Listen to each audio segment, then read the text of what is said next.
वो भारत का solar space mission कई मायनों में अनूठा और अलग क्यों है। आज हम बात करेंगे आदित्य L1 मिशन के बारे में, जो भारत का सबसे पहला सोलर मिशन है।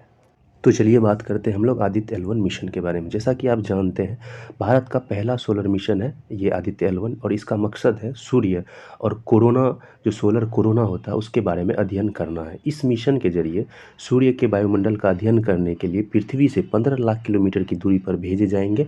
ठीक है, उपग्रह को पृथ्वी और सूर्य के बीच स्थित L1 यानी कि लैग्रेंजियन पॉइंट पर भेजा जाएगा, जहां पर मैग्नेटिक फील्ड अर्थ और सन का समान रहता है। अब अर्थ और सन का जो मैग्नेटिक फील्ड समान रहने की वजह से जो हमारा जो सेंट्रीफ्यूगल फोर्स है, जितना आवश्यक सेंट्रीफ्यूगल फोर्स हमें मिलता है, जिसकी वजह से सैटेलाइट यहाँ पर आसानी से टिका रहेगा और सूर्य से संबंधित जानकारियाँ जुटा सकेगा। आसान शब्दों में कहें तो ये पॉइंट पार्किंग स्पॉट की तरह काम करेगा, जहाँ से सैटेलाइट बहुत कम फ्यूल का उपयोग करके सूर्य का अवलोकन कर सकते। इस मिशन के जरिए 7 साइंटिफिक पेलोड भेजे जाएंगे, जिनमें से एक पेलोड इसरो ने हाल ही में विजुअल लाइन इमिशन कोरोनोग्राफी पेलोड जो है प्राप्त कर लिया। ये पेलोड आदित्य L1 मिशन से उड़ान भरेगा। जैसा कि हम लोग जानते हैं कि जून जुलाई में संभावित है कि 2023 में जो आदित्य L1 मिशन है वो भेजा जाएगा हमारे इसरो के द्वारा।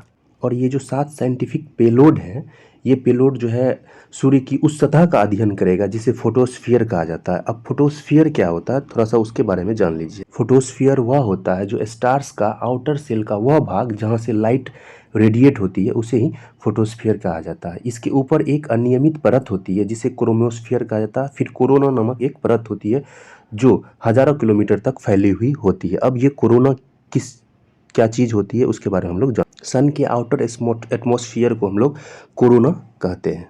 तो चलिए आज अब हम बढ़ते हैं अगले नेक्स्ट टॉपिक पे कि भारत का सोलर स्पेस मिशन कई मायनों में अनूठा और अलग क्यों है, एडिटोरियल पे। ठीक है, तो मैं पढ़ देता हूँ। भारत में सूर्य को देवता के रूप में पूजते हैं। मानव सभ्यता के इतिहास में ऊर्जा के प्राकृतिक स्रोत सूर्य के बाद भी अग्नि के आविष्कार का अपना एक अलग महत्व रहा है। विज्ञान और तकनीकी के विकास से मनुष्य ने चंद्रमा पर अपने कदम रखे और अब मंगल ग्रह पर जीवन की संभावना की तलाश कर रहा है। MOM मार्स ऑर्बिटल मिशन के थ्रू हम लोग मंगल पे भी पहुंचने की कोशिश कर रहे हैं। इन सभी के साथ विज्ञानियों की जिज्ञासा सूर्य के वायुमंडल की प्रकृति को जानने की भी रही है। सूर्य से प्राप्त असीम ऊर्जा का वैज्ञानिक कारण नाभिकीय संलयन प्रक्रिया रहा। नाभिकीय संलयन जानते हैं, न्यूक्लियर फ्यूजन आप जानते ही हैं कि जिसमें भारी नाभिक जो है, छोटे नाभिक, दो हल्के नाभिक टूट टूट करके जुड़ जुड़ करके एक बड़े नाभिक का निर्माण करते हैं। ठीक है, फिर उससे क्या होता है, अपार ऊर्जा मुक्त होती है। यह ऊर्जा पृथ्वी के वायुमंडल से होती हुई हम तक पहुंचती है। पिछले 6 दशकों से वैज्ञानिकों ने सूर्य के समीप जाकर उसके वातावरण के अध्ययन करने के लिए कई शोध कार्य किए हैं। सूर्य के बाह्य वातावरण जिसे कोरोना कहते हैं का ताप 1 लाख डिग्री सेल्सियस से भी अधिक होता है। ठीक है, यह उसकी सतह के ताप से कई गुना ज्यादा है, जो शोध का प्रमुख विषय है। सामान्य रूप से उष्मा स्रोत से दूर जाने पर तापमान में कमी होती है, परंतु सूर्य के आभा मंडल में ऐसा प्रतीत नहीं होता। वैज्ञानिकों के मन में सदैव यह जानने की जिज्ञासा रही कि सूर्य के कोरोना में अत्यधिक ताप क्यों होता है। ठीक है, इसमें शक्तिशाली चुंबकीय क्षेत्र कैसे उत्पन्न होता है और वातावरण में पृथ्वी तक सौर विकिरण किस माध्यम से पहुंचता है। सूर्य के इन रहस्यों को समझने के लिए 1942 में हेंस अल्फवेन ने समझाया कि जिस प्रकार वायु में तरंग का संचरण गैसों के अणुओं की गति के माध्यम से होता है, ठीक उसी प्रकार सूर्य में त्वरित कणों युक्त प्लाज्मा होता है, जिसका ताप 1 लाख डिग्री केल्विन से भी अधिक होता है। इन कणों की गति के फलस्वरूप सूर्य में चुंबकीय क्षेत्र उत्पन्न होता है और हाइड्रोमैग्नेटिक या अल्फावेन तरंगों का संचरण होता है। ये तरंगे कोरोना और सौर हवा को गर्म करने के लिए फोटोस्फीयर से ऊर्जा लेती है। अब बात कर लेते हैं हम लोग अल्फावेन वेव्स क्या है या फिर हाइड्रोमैग्नेटिक वेव्स क्या होता है। लो फ्रीक्वेंसी की वजह से जो ऑसिलेशन होता है आयंस में, जिसकी वजह से प्लाज्मा में मैग्नेटिक फील्ड जनरेट होती है, उसे ही हम लोग अल्फावेन या फिर उसको हाइड्रोमैग्नेटिक वेव्स भी कहते हैं।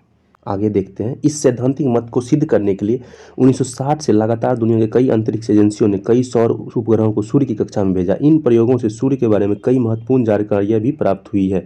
इस दिशा में आदित्य L1 मिशन भारत का पहला सौर अंतरिक्ष मिशन है। यह कोरोना के टेम्परेचर, वेलोसिटी और डेंसिटी का अध्ययन करने में भी मदद करेगा। इस मिशन के परिणाम से हम मौसम संबंधी जानकारियां, पृथ्वी के वातावरण में बदलाव, जलवायु परिवर्तन आदि के बारे में सटीक जानकारियां प्राप्त कर सकेंगे। ठीक है, आदित्य मिशन सूर्य के वातावरण की कई परतों की लगभग एक साथ तस्वीरें लेगा, जिससे पता चलेगा कि कैसे ऊर्जा को एक परत से दूसरी परत तक पहुंचाया जाता है। आदित्य शब्द का अर्थ सूर्य होता है। इसरो के कई महत्वपूर्ण मिशन में से एक आदित्य मिशन है, जिसकी सफलता अंतरिक्ष विज्ञान और सोलर मिशन में देश के लिए मील का पत्थर साबित होगी। Thank you.